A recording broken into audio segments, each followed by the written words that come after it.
দিনটি ছিল 27শে ডিসেম্বর, আমার মায়ের জন্মদিন। তো পাপা আমাকে মোটরসাইকেল চাবি দিয়ে বললো যে নিচে যেয়ে লুকিয়ে লুকিয়ে মোটরসাইকেল বের করতে। তো আমি চাবি নিয়ে যখন নিচে গেলাম, যে আগেই বলে দিই ভিডিওটা 27 তারিখ করা হয়েছে, আপলোড দিতে কতদিন হয়েছে ঠিক জানি না। তো নিচে যে এত উজ্জ্বলতার মাঝখানে আমি মোটরসাইকেলটি খুঁজে না পাওয়ায় পরে একটু দেরি হয়েছিল খুঁজতে, তো লাইট জ্বালিয়ে খুঁজে পেয়েছিলাম।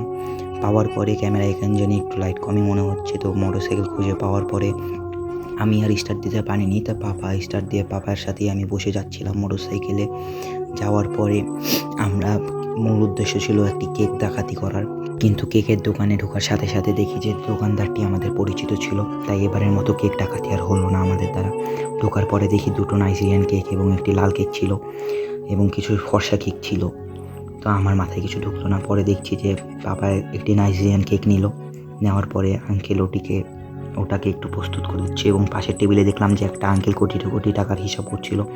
পরে উপরে দেখি ফ্যান ছাড়া ছিল যাতে লাল কেকটিকে আবার সাদা করা যায় গরম করে, কারণ কেকটি ঠান্ডায় লাল হয়ে গিয়েছিল।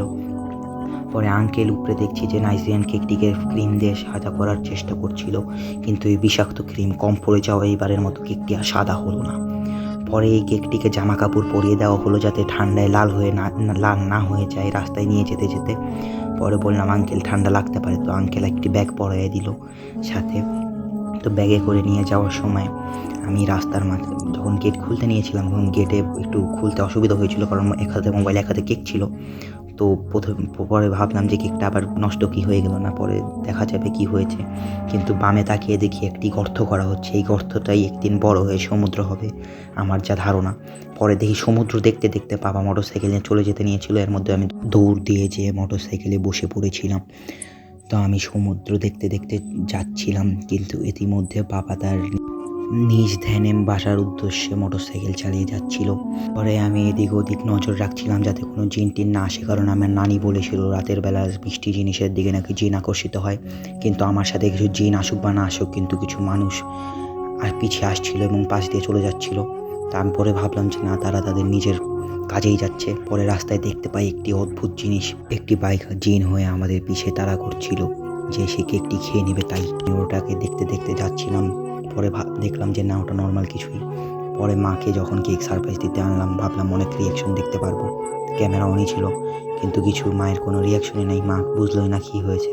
তো পরে বিছানায় যাতে কেক না পড়ে তাই পাপা একটা গামছা বিছাই দিয়েছিল। আমি এর মধ্যে দেখছি টেস্টি পেস্টি লেখা আছে, তাই কেকটি বেশি উচ্চতায় হওয়ার কারণে কেক কাটতে অসুবিধা হবে বলে আমি টেবিলটি নিয়ে গেলাম যাতে কেকটি একটু নিচে রাখা যায়, তো কাটতে সুবিধা হবে। তো পরে আমি দেখি টেবিলটা উল্টায় পাল্টায় কোনোভাবে রেখে দিয়েছিলাম। পরে মা ঠিক করে নিয়েছে এবং তারপরে একটু নিচে জায়গায় রেখে কেকটির জামা কাপড় খোলা হচ্ছে, কারণ কেকটি বাসায় চলে এসেছে, এখন আর ঠান্ডা লাগবে না। আমি এখনও বুঝিনি যে এই কেকটিকে দেখার জন্য না হত্যা করার জন্য নিয়ে আসা হয়েছিল। তো পরে জামার মধ্যে থেকে কেকটিকে বের করে রাখা হলো টেবিলের উপরে, এবং কেকের পাশে একটি প্রাণী ও আকুল আবেদন করা হচ্ছিল যাতে কেকটিকে তাড়াতাড়ি হত্যা করা হয় এবং কেকটিকে সে খেতে পারে। তারপরে কেকটিকে 2 খণ্ডে ভাগ করা হয় যাতে খেতে আমাদের সুবিধা হয়, কারণ এত বড় কেক আমাদের মুখে একবারে ঢুকবে না। তো কেকটি নাইজেরিয়ান হওয়ার কারণে ভিতর এবং বাহির দুদিক থেকেই কালো ছিল। আপনারা হয়তো নাইজেরিয়ান নাও বুঝতে পারেন, এটিকে অনেক মানুষ চকলেট কেক নামেও চিনে থাকে। তো এই কেকটি উঠিয়ে বাবাকে খেতে দিল মা। বাবাকে কেকটি দেওয়ার সাথে সাথে পাপা খেয়ে নিল, এবং পরে প্রাণীটি যে তাকিয়েছিল এতক্ষণ ধরে তাকেও খেতে দেওয়া হলো, কিন্তু আমি বসেছিলাম আমাকে কখন দিবে, তা আমাকেও দিল। তারপরে শেষের কেকটুকু মা নিজে খেয়ে নিল, এবং প্রাণীটি তারপরেও তাকিয়েছিল যে কেকটি খাবে। কেকটি এতই মজা ছিল যে সে কেকের দিক থেকে নজর সরাতেই পারছিল না। কেকের উপরে কিছু পাহাড়ের মতো ধারালো জিনিস ছিল যেগুলো টেনে খেয়ে নিলেও সেই প্রাণীটি।